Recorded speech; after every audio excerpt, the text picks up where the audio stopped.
To prevent her newborn from being swapped, the billionaire's wife had nurses stamp a pork-shaped seal on the baby's wrist. This would ensure her child couldn't be replaced. Despite all precautions, their baby was swapped by a nurse. Seeing no pork stamp on the wrist, Madame Zhang immediately realized this wasn't her child. The frantic CEO ordered everyone to turn the hospital upside down to find his daughter. Meanwhile, the nurse carried their baby to the morgue. Forgive me. Blame your bad reincarnation choice. Only your disappearance will secure my Yaya's future as the heiress. Help! No one will find me here. In her past life, she was an overworked laborer who died from exhaustion. Vowing to change her fate, she wished to be reborn into wealth, tired of struggling for meager wages, craving a life of privilege from birth, to be born at the finish line. To her surprise, she reincarnated into a billionaire's family. What's this? Waneng, we finally have a child. That laughter sounds wealthy. Did I reincarnate into riches? Wait, do these nobles look down on me? Is this really happening? As the baby celebrated, she heard her father mention sharing a due date with the maid. Royal baby swap stories flashed through her mind. New to this life, she wouldn't let anyone steal her fortune. She kicked wildly in the womb, but her parents thought it was playfulness. I'm signaling danger. Why don't you understand? Someone's plotting against your daughter. That maid is definitely scheming.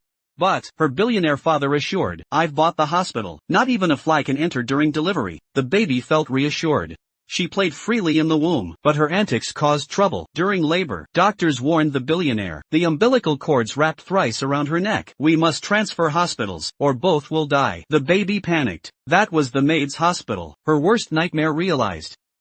Doctor, I think I'm going into labor. This is bad. That evil woman's coming for me. I shouldn't have played so much in here. The newborn was flawless, rosy-cheeked and adorable. Her parents adored her, but she begged mentally, remember my face. Don't let them swap me. As if hearing her thoughts, a nurse came for bathing. Father hesitated, but the nurse insisted, we're professionals. No mistakes. After repeated warnings, he reluctantly handed over his daughter. Don't go. Stay in Dad's sight. Nurse, hold me tight.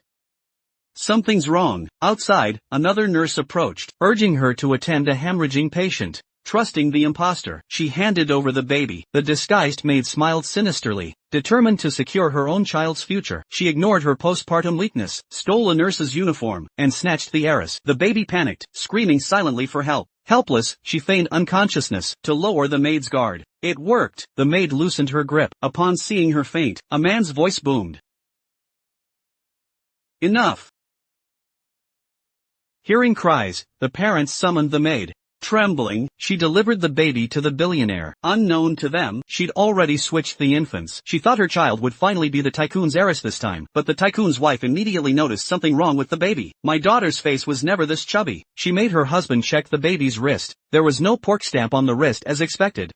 Wait. That's not our daughter. What? I stamped Xiaoyi's wrist when she was born, right on her left wrist. Panicking, the tycoon ordered bodyguards to lock down the hospital and search for his daughter. The vile nanny had already taken the baby to the morgue, determined to make the infant disappear forever, so her own child could securely become the heiress. As she reached for the door, a voice shouted at her. Hey, I'm talking to you. What are you doing? Who's there? Stop playing tricks. Can't you see this is serious? Granny should be resting at home in broad daylight, not stealing corpses from the morgue. That's some dark taste you've got. The nanny froze in fear, but seeing it was just a boy, she relaxed her guard. She tried to lie, claiming she was working, but the boy saw through her act. Hospital nurses wear white soft-soled shoes, but you're in black leather shoes. I saw the baby moving in your arms, yet you claim it's dead. You're clearly a criminal. Not on my watch. Hand over the baby, or I'll call the police. Brat, get lost. Mind your own business. Little busybody, drop dead. Mom, I don't want to die, but it looks like I might.